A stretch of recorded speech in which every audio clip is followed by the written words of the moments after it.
Global skill development mission में आपका स्वागत है। रफ मेमोरी की तरह प्रयोग की जाती है कंप्यूटर में, जिसमें वो सभी इंस्ट्रक्शंस और एड्रेसेस को स्टोर करता है और तब तक उनका प्रयोग करता रहता है जब तक कंप्यूटर को पावर मिलती रहती है।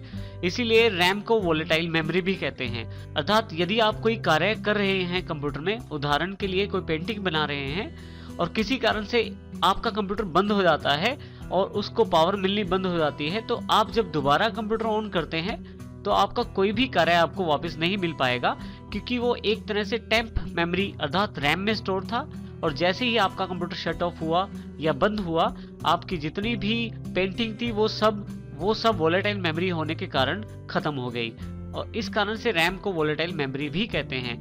इसको हम प्राइमरी स्टोरेज के रूप में भी जानते हैं। जब आप कंप्यूटर ऑन करते हैं तब से लेके जब तक आप कंप्यूटर बंद नहीं करते तब तक का सारा काम आप रैम में करते हैं, जब तक कि आप उसे हार्ड डिस्क में स्टोर नहीं करते अर्थात सेकेंडरी मेमोरी में स्टोर नहीं करते, तब तक सारा काम आपकी कंप्यूटर की रैम में ही किया जाता है।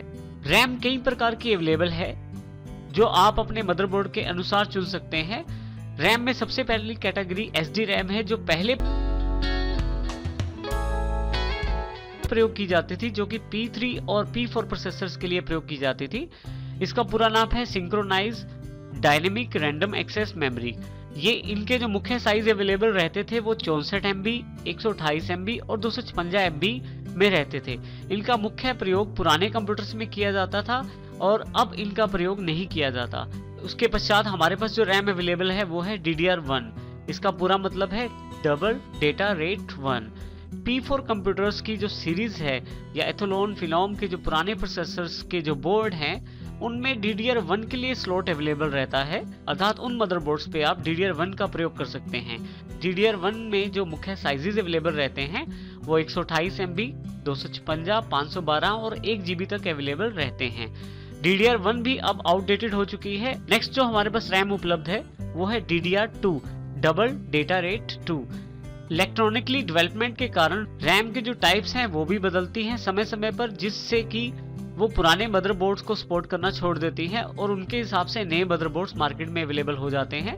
इनमें DDR2 भी अवेलेबल है। DDR2 का पूरा मतलब है डबल डेटा रेट 2। ये P4 dual core core two duo processors को सपोर्ट करती है। इनमें 256 MB, 512 MB, 1 GB, 2 GB और 4 GB तक की रैम्स अवेलेबल होती हैं। परंतु जो लेटेस्ट रैम अवेलेबल है मार्केट में वो है DDR3 double data rate 3।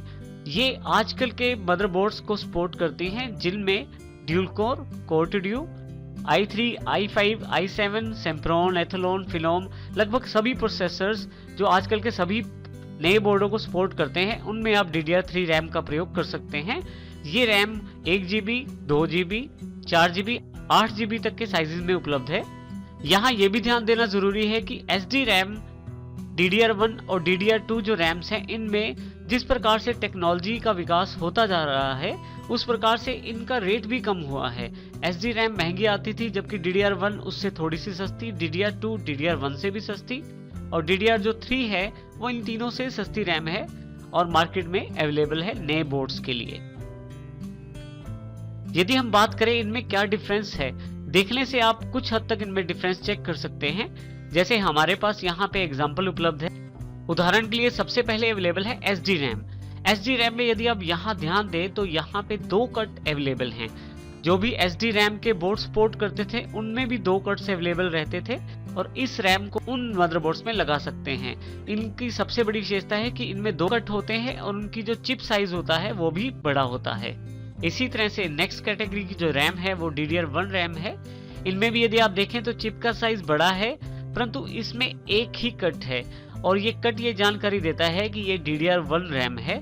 DDR1 RAM देखिए SD रैम से बिल्कुल भिन्न है, क्योंकि SD रैम में 2 कट अवेलेबल है, परंतु DDR1 में केवल एक ही कट अवेलेबल है।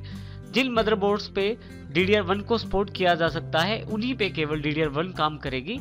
इसका अर्थ यह है कि जिस बोर्ड पे SD रैम लग सकती है उसमें मैं DDR1 का प्रयोग नहीं कर सकता और इसी तरह से जिसमें DDR1 रैम का प्रयोग किया जा सकता है उसमें SD रैम का प्रयोग नहीं किया जा सकता। इसके पश्चात नेक्स्ट जो रैम है वो है DDR2। DDR2 की जानकारी यहाँ से लें तो इनकी चिप्स जो है वो थोड़े से छोटे साइज की हैं यदि आप DDR1 के मुकाबले इन चिप्स को देखें तो ये जो चिप है ये छोटी है DDR1 और SDRAM के मुकाबले। इनका जो कट रहता है वो थोड़ा सा पीछे की तरफ होता है DDR1 के मुकाबले। यदि आप यहाँ देखें तो इस सीरीज में DDR1 का कट इस तरफ अवेलेबल है, जबकि DDR2 थोड़ा सा पीछे की तरफ कट अवेलेबल है। लास्ट जो हमारे पास रैम अवेलेबल है वो है DDR3। DDR3 जो रैम है वो भी इलेक्ट्रॉनिकली कंपोनेंट क्योंकि डेवलप हो गए हैं, हमारे पास और छोटी चिप्स अवेलेबल हो गई हैं, परंतु इनमें भी कट का फर्क है। DDR3 और DDR2 में भेद करने के लिए आप कट देख सकते हैं। कट इसमें भी थोड़ा सा और पीछे होता है, DDR2 से भी थोड़ा सा और पीछे। इस तरह से आप कट का ध्यान रखते हुए रैम को निर्धारित कर सकते हैं।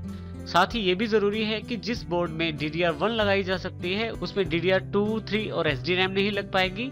इसी तरह से DDR3 वाले बोर्ड में आप DDR2, DDR1 और SDRAM नहीं लगा पाएंगे।